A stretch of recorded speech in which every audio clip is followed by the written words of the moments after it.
c'est Socrate le premier qui a donné à l'interrogation cette importance si grande au point de vue recherche philosophique,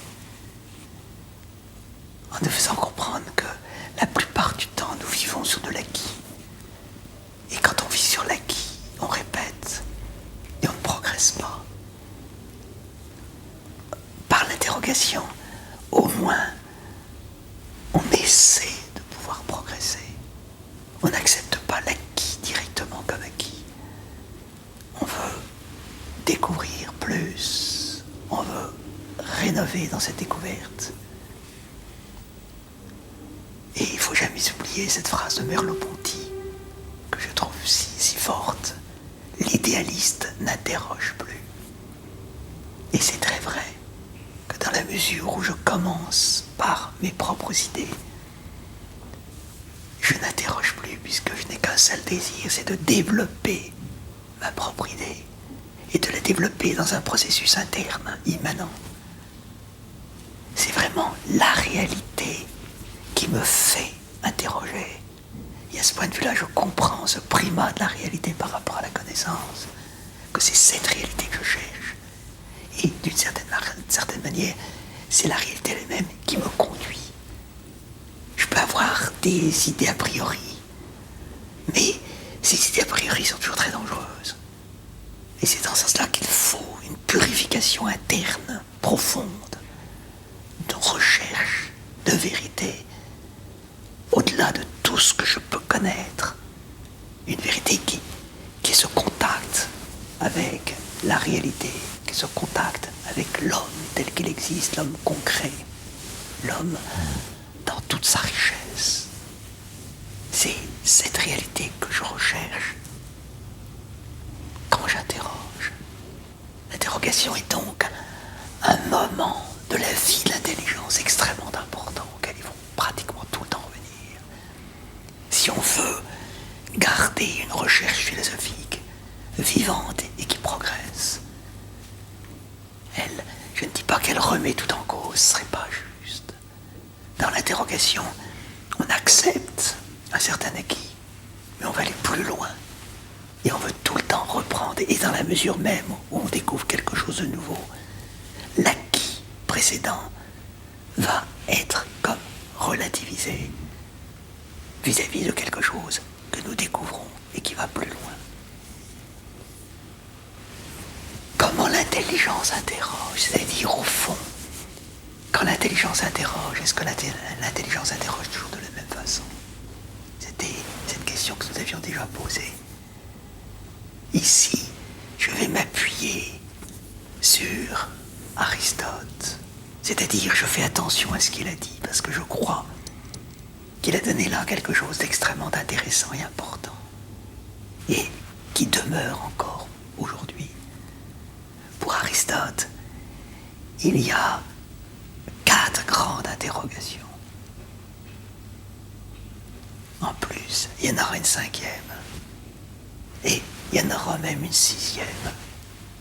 Alors, essayons d'abord de voir ces interrogations chez Aristote, et puis ensuite on essaiera de comprendre si, de fait, ce que dit Aristote reste pour nous valable, ou est-ce qu'au fond, il faut le modifier. Autrement dit, j'interrogerai les interrogations d'Aristote, l'interrogation sur l'interrogation, pour savoir si c'est valable pour moi, pour un homme d'aujourd'hui, ou si la science a modifié quelque chose par rapport à ce que représentent ces interrogations, parce que le problème est là.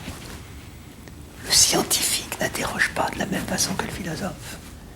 Et c'est peut-être là où on devrait d'abord regarder la différence entre le point de vue du savant et le point de vue du philosophe.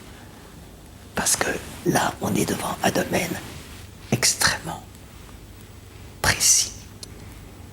Et on est aussi à l'origine de notre recherche. Notre recherche commence au plan philosophique par l'interrogation. Bien, pour Aristote, il y a 4 grandes interrogations. Cette interrogation, qu'est-ce que c'est que la réalité? C'est la première, le tiesti, qu'est-ce que c'est? Et c'est vrai que d'une certaine manière, quand on entend un nous interroge. Il revient toujours à se poser la question, mais qu'est-ce que c'est? Qu'est-ce que c'est que cette réalité? La première fois qu'on voit une chose, on dit, mais qu'est-ce que c'est? Est-ce que c'est un vivant? Est-ce que c'est une chose qui a été faite par l'art? Qu'est-ce que c'est? Et quand on donne simplement la réponse en donnant un nom, on n'est pas satisfait. Parce que le nom n'explique pas ce que c'est que la réalité. Le nom est un ersatz. Et on ne peut pas s'arrêter à cela. Le philosophe ne peut pas s'arrêter au nom. Il va toujours au-delà. Il veut savoir ce qu'est la réalité. Et la réalité qui l'intéresse, c'est l'homme. Qu'est-ce que c'est que l'homme? Mais ce n'est pas la seule interrogation. On se posera ensuite, en quoi cette réalité existe-t-elle? Son fondement, sa structure matérielle, en quoi? Alors ceci, c'est très très net dans tous les objets d'art, ou tous les objets d'ordre utile. On dira, cette porte, elle est faite en quoi? Cet instrument dont je me sers, en quelle matière se trouve faite? Et en quoi? La troisième interrogation, c'est se poser d'où ça vient. D'où ça vient? Et là, on voit très très bien de quelle fabrique ça sort, de quelle marque. Et ça met tout de suite une détermination particulière. Ou pour un vivant, d'où vient-il? On remonte comme ça à l'origine, savoir la qualité de ce vivant en sachant d'où ça sort, sa source. Et puis, en dernier lieu, en vue de quoi? Le pourquoi dernier, le pourquoi le plus important. Pourquoi? À quoi ça sert cet instrument? C'est très bien de le voir. On dit que c'est un télescope, mais à quoi ça sert? Je me sers une locomotive, à quoi ça sert? En vue de quoi l'homme a-t-il fait cela? On a donc là 4 grandes interrogations qu'Aristote se sert constamment, qu'il remet toujours en cause dans tous ses grands traités. Il commence toujours par nous rappeler les grandes interrogations, qu'il s'agisse de la physique, qu'il s'agisse de sa philosophie du vivant, qu'il s'agisse de sa métaphysique. Toujours, les interrogations, il les donne comme ce qui va, j'allais dire, montrer l'orientation de sa recherche. Il est commandé dans sa recherche par l'interrogation. Et c'est l'interrogation qui donne à sa recherche sa coloration particulière. Rechercher qu'est-ce que c'est, rechercher en quoi est la chose, rechercher d'où ça vient, rechercher en vue de quoi. C'est des couleurs différentes, c'est des colorations différentes. Je ne sais pas quelle couleur on pourrait donner à chacune de ces interrogations, mais ce sont comme des pistes. Là, on pourrait reprendre l'image de Heidegger, qui est assez jolie. Dans une forêt, il y a des grandes lisières, des grandes orientations qui aboutissent toujours à la même réalité. Bien, je crois que une réalité, l'homme qui m'intéresse, je peux poser à son égard ces diverses interrogations. Qu'est-ce que c'est que l'homme? Et quand je pose l'interrogation, qu'est-ce que c'est que l'homme? Je sais très bien que je pourrais répondre de diverses manières. Qu'est-ce que c'est que l'homme? On dira animal raisonnable, et on dira que c'est la définition d'un Aristote, ce qui est tout à fait faux. C'est pas, quand je réponds animal raisonnable, ce n'est pas une réponse philosophique, c'est une réponse logique. Et la logique ne fait pas partie, au sens strict, pour Aristote, et pour une philosophie réaliste, de la philosophie. Ça ne structure pas la philosophie, parce que la logique, c'est un art qui est très intéressant, qui est très important, mais qui est second, qui n'est pas premier. La philosophie a toujours quelque chose de premier par rapport à la réalité. Donc, quand je me pose la question, qu'est-ce que c'est que l'homme? Je dirais, l'homme c'est un animal, oui c'est vrai. C'est un animal évolué. Mais il y a quelque chose d'autre. Il y a l'esprit dans l'homme. Il y a l'intelligence. Il a une capacité de faire telle ou telle chose. Je vois très bien que je peux donner de l'homme diverses définitions ou diverses manières de le regarder. Donc le TST implique des niveaux différents. Et puis ensuite, je me demande en quoi est l'homme. Il a le corps, son corps. Son corps représente quelque chose que je peux toucher. En quoi est l'homme? D'où ça vient? L'origine de son corps, l'origine de son esprit, si j'accepte cette distinction. Et en vue de quoi? En vue du bonheur. Est-ce que l'homme est fait pour peindre? Est-ce que c'est ça qui donne son bonheur? Et l'homme est-il fait pour aimer? L'homme est-il fait pour connaître? En vue de quoi? Toute l'orientation profonde de l'homme. À ces 4 grandes interrogations, on peut en ajouter une 5e. Sur le modèle de quoi une réalité est faite. Alors vous voyez, c'est surtout pour les réalités artistiques. On pourra se poser aussi par rapport à l'homme sur le modèle de quoi. Alors ce sera toute une vision de sagesse, où je pourrais dire que l'homme est par exemple chef-d'œuvre de toute la création. Alors dans la lumière de la création, je peux essayer de préciser sur le modèle de quoi est l'homme. Et la dernière interrogation, c'est le comment. Le comment est une interrogation qui explique surtout le point de vue pratique. Comment faire ce gâteau?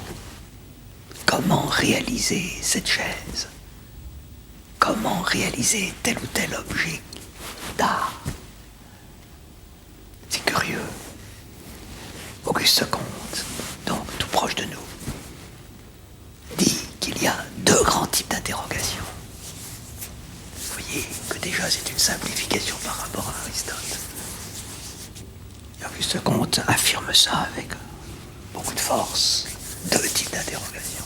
Les interrogations du pourquoi et les interrogations du comment. Et les interrogations du pourquoi, pour lui, ce sont des interrogations d'ordre métaphysique, d'ordre théologique, qui sont des interrogations de l'enfant. Et donc il faut dépasser ce type d'interrogation, parce qu'on n'a jamais de solution. Vous voyez, c'est très curieux. On regarde l'intérêt. On regarde l'intérêt de l'interrogation par rapport au résultat. Si cette interrogation, je n'ai pas immédiatement la possibilité de répondre, ça ne m'intéresse pas. Donc c'est tuer la recherche. Je dirais le contraire. Si une interrogation, je ne peux pas y répondre tout de suite, ça prouve que cette interrogation va très loin et qu'elle est très profonde. Alors je dirais au contraire, je dois tout le temps y revenir. Le pourquoi, pour Auguste Comte, c'est la finalité. Et c'est vrai, le pourquoi, c'est la finalité. Pourquoi cette chose-là? Et je vois très bien que c'est à la fois ce qui est donné immédiatement, très simplement, et en même temps, c'est ce que je recherche indéfiniment. Alors si j'aime la recherche, l'interrogation du pourquoi prend une valeur extraordinaire. Et Auguste Comte considère que la seule interrogation valable, c'est l'interrogation du comment. Pour lui, c'est la science qui interroge en voulant savoir le comment des réalités. Et que c'est la seule chose intéressante que nous pouvons rechercher. Et c'est cela qui le conduit à dire que les sciences positives répondent à ce comment. Et il laisse tomber complètement le pourquoi. Je crois que c'est très intéressant pour nous de voir ce qui est dit de toute façon si extraordinaire dans Auguste Comte, avec une telle simplicité, mais je dirais presque une telle naïveté. C'est très intéressant de voir que on reprend au niveau des interrogations la recherche philosophique, la recherche scientifique. C'est ce que je vous disais tout à l'heure. C'est au niveau des interrogations qu'on va tout de suite saisir les 2 grandes orientations. Aristote disait que c'est toujours à la source qu'on doit comprendre les orientations des recherches humaines. Et il donnait l'exemple des fleuves. Découvrir la source, c'est très important. Et on peut voir qu'à partir de la source, les orientations sont différentes. Un esprit scientifique, en effet, essaiera d'éviter les choses trop complexes du pourquoi, il s'installera dans le comment. Un esprit philosophique, au contraire, aime toujours de regarder les choses plus difficiles. Même s'il n'arrive pas à répondre tout de suite, il reviendra constamment à cette recherche du pourquoi. Posons-nous la question,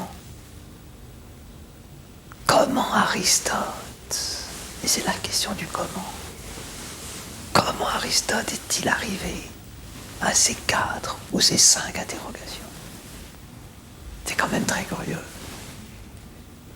C'est vrai, je constate dans le langage ces interrogations. Quand je suis en contact avec une personne que j'aime bien, ou qui est un grand savant, ou qui est un bon philosophe, je vois qu'en effet, il interroge tout le temps. Il essaie de comprendre, il essaie de connaître, il essaie de mieux voir. Alors, est-ce que ces interrogations nous donnent une structure de notre vie intellectuelle? Moi, c'est ça qui m'intéresse, de voir si les interrogations donnent la structure de la vie intellectuelle, de la vie de l'intelligence. Est-ce qu'une intelligence liée au sens n'est-elle pas une intelligence qui nécessairement va interroger? Et une intelligence qui interrogera de ces façons diverses. C'est là la question qu'il faut se poser. Une intelligence liée au sens, en effet, est une intelligence qui, à certains moments, peut avoir des intuitions, mais qui reste toujours liée au sensible, donc à l'expérience. Et elle a besoin de dépasser cette expérience pour découvrir de l'intérieur les réalités. Mais elle est liée au sens. Or, nos sens sont divers. Alors, est-ce qu'il y a une correspondance? Oh, il faut bien faire attention, il ne faut pas la faire de façon trop brutale et trop immédiate. Y a-t-il une correspondance entre nos 5 sens et ces 5 interrogations? C'est une question, je crois, qu'il faut se poser. Est-ce que les plis de notre intelligence, puisqu'au fond, les interrogations, ce sont les plis de notre intelligence, c'est notre intelligence qui recherche dans telle ou telle orientation, est-ce que ça ne relève pas justement de ce fait que nos expériences, qui sont l'alliance de l'intelligence et de la sensation, comme les sensations sont diverses, nos expériences impliquent toujours une note dominante. Il y a des expériences dans lesquelles la vision domine. Il y a des expériences dans lesquelles l'audition domine. Il y a des expériences dans lesquelles le goût domine. Il y a des expériences dans lesquelles l'odorat domine. Ça, on ne peut pas nier. Et à partir de ces expériences dans lesquelles il y a une note dominante de telle ou telle sensation, est-ce qu'au fond, ça ne va pas orienter mon intelligence de telle ou telle manière? Je sais très bien que nos sensations ne déterminent pas directement l'intelligence. L'intelligence est déterminée par la réalité que je sens, que je touche, que je vois. C'est la réalité qui détermine l'intelligence. Ce n'est pas nos sensations, mais c'est par l'intermédiaire de nos sensations. Et par l'intermédiaire de nos sensations, je suis en contact direct avec le réel, qui se dévoile à moi, suivant les diverses expériences que j'ai, et suivant nos diverses sensations. Et donc c'est bien le réel qui va déterminer mon intelligence à travers la vision, à travers l'audition, à travers le toucher, et qui permettra de cette manière de comprendre qu'une intelligence liée au corps, liée aux sensations, est une intelligence qui interroge de cette manière particulière, et que si elle veut aller jusqu'au bout de sa recherche du réel, nécessairement, elle se servira de ces diverses interrogations. Je ne peux pas en rejeter, mais je dois essayer de comprendre que toutes ces interrogations diverses touchent le réel. Alors je vais simplement préciser, si vous voulez, pour mettre une piste là-dessus. Dans une expérience où la vision domine, je crois que c'est tout de suite l'interrogation. Qu'est-ce que c'est? Parce que l'interrogation du qu'est-ce que c'est me conduit à toucher la détermination la plus fondamentale de cette réalité. Qu'est-ce que c'est que l'homme? Et je veux savoir ce qu'il est. Et c'est la vision qui est le sens de la lumière, de la détermination. Quand je touche au contraire, le toucher, une expérience dans laquelle le toucher domine, ça me conduit à l'interrogation en quoi? Parce que l'interrogation en quoi me permet de découvrir en quoi est la réalité, c'est-à-dire la matière. Et c'est le toucher qui est le sens de la matière. Au contraire, Louis, quand Louis domine, c'est l'origine que je cherche. C'est le sens du mouvement, Louis. Louis me donne le sens du rythme et du mouvement. Et alors, je cherche l'origine. D'où ça sort? D'où ça vient? Alors c'est beaucoup plus délicat lorsqu'il s'agit de la finalité. En vue de quoi? En vue de quoi? Lorsqu'il s'agit du goût, je comprends tout de suite que le goût me conduit beaucoup plus à la recherche de ce qu'on dira le modèle, la causalité exemplaire. Et l'odorat est un sens beaucoup plus indéterminé que les autres, mais c'est un sens très lié à la finalité. Dans un monde où l'odorat disparaît, où la vision domine, on comprend très bien que c'est la détermination qui va dominer dans toutes les recherches et que le point de vue de la finalité tend à disparaître. Quant au comment, il n'est pas relié directement à la réalité. Il n'est pas relié directement à la réalité et directement à nos sensations. Le comment, c'est beaucoup plus essayer de comprendre une structure d'une réalité. Comment elle est faite? Comment je peux la réaliser? Comment je peux reconstruire quelque chose qui est détruit? Comment je peux réparer? C'est beaucoup plus le point de vue de l'intelligence capable de faire. C'est dans l'ordre de l'art et dans l'ordre de la construction que le comment prendra toute sa force. Mais ce n'est pas directement la connaissance de la réalité, mais comment je peux la réaliser.